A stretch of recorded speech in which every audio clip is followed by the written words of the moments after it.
Welcome to my class and stories. आज हम discuss करेंगे क्लास 12th का चैप्टर इंडिगो। इंडिगो इसके बारे में हम डिस्कस करेंगे। इंडिगो जो मतलब कि एक स्टोरी है, एक फसल है, उसके बारे में है ये, जो कि एक गांधी जी के वक्त के टाइम की स्टोरी है। चलिए स्टार्ट करते हैं। अध्याय का परिचय। अध्याय इंडिगो में लेखक ने चंपारण के गरीब किसानों के लिए गांधी जी के संघर्ष का वर्णन किया है। उन्होंने अपनी फसल को ब्रिटिश बागवानों को साथ साझा करना था। इससे उनके जीवन के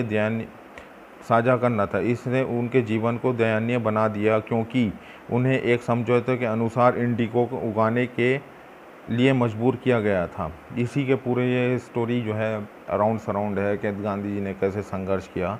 इसी को आगे पढ़ते हैं। इंडिगो समरी को डिस्कस करते हैं। लुई फिशर द्वारा लिखित कहानी इंडिगो गांधी जी के चंपारण के गरीब किसानों का संघर्ष को बयान करती है।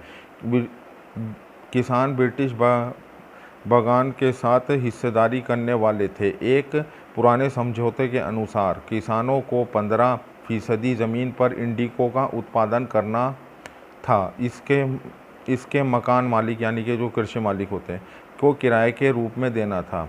1917 में आसपास का यह बताया गया कि जर्मनी के सिंथेटिक इंडिगो, जो कि एक फसल होती है, सिंथेटिक इंडिगो विकसित किया था। उसने एक सिंथेटिक इंडिगो बना लिया था। इसलिए ब्रिटिश प्लांट्स अब इंडिगो की फसल की अच्छा नहीं रखते थे।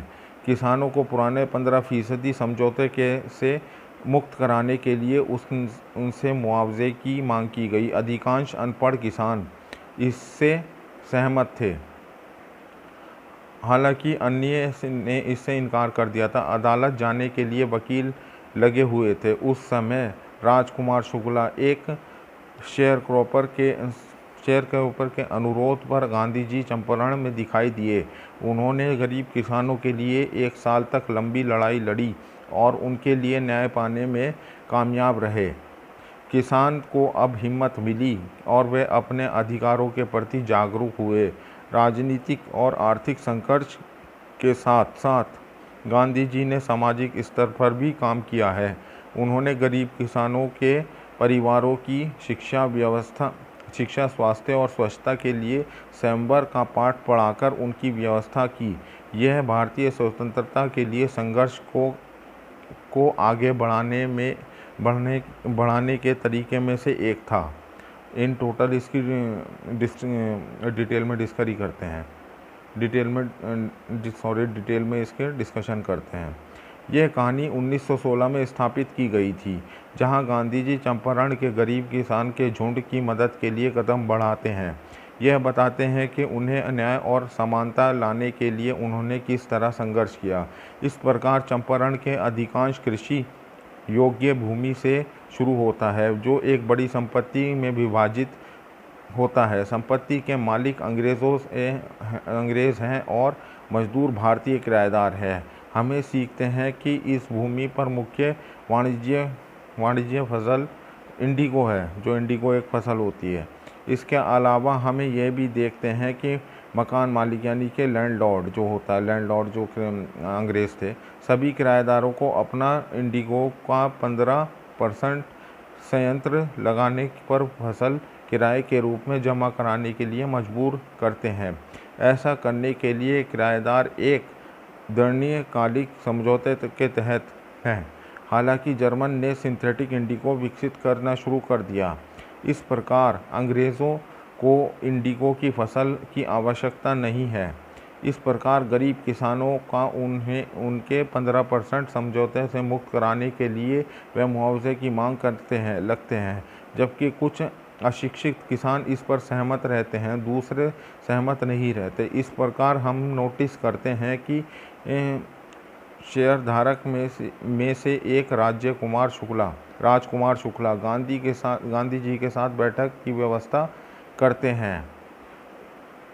वह उन्हीं मुद्दों के लिए उनसे मिलते हैं और गांधी जी से आग्रह करते हैं कि वे लंबे समय से हो रहे अन्याय को समाप्त करने के जगह का दौरा करें। गांधी जी सहमत हैं कि और बिहार की पटना के लिए एक ट्रेन चलाते हैं।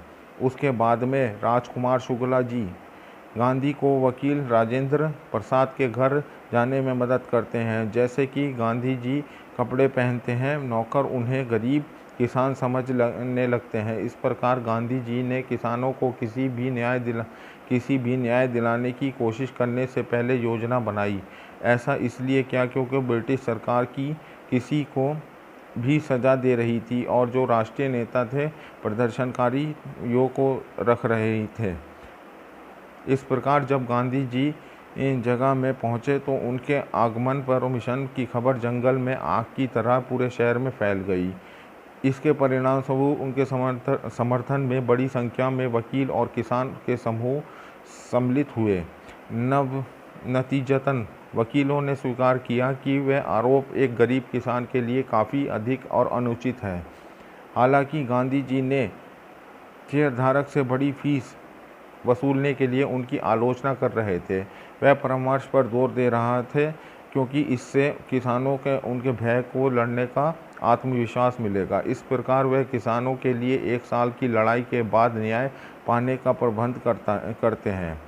उन्हें गरीब किसानों के परिवार के लिए शिक्षा, व्यवस्था और स्वच्छता की भी व्यवस्था की। अंत में उन्हें आत्मनिर्भर और आत्मविश्वास का पाठ पढ़ाया। संक्षेप में हम सीखते हैं कि गांधी जी ने केवल भारत को मुक्त कराने में मदद के बल्कि हमेशा से अपने देशवासियों के लिए भलाई के लिए काम कर रहे थे। मुख्य पात्र जो हैं इसमें राजकुमार शुक्ला हैं जो कि एक वकील हैं, चार्ल्स फ्री एंड्रयूज़ हैं और महात्मा गांधी जी हैं।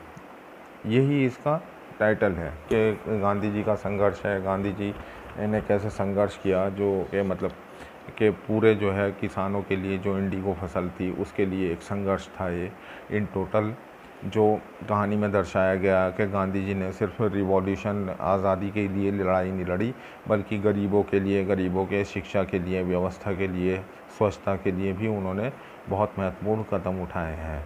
Thank you very much for watching this story. Thank you very much.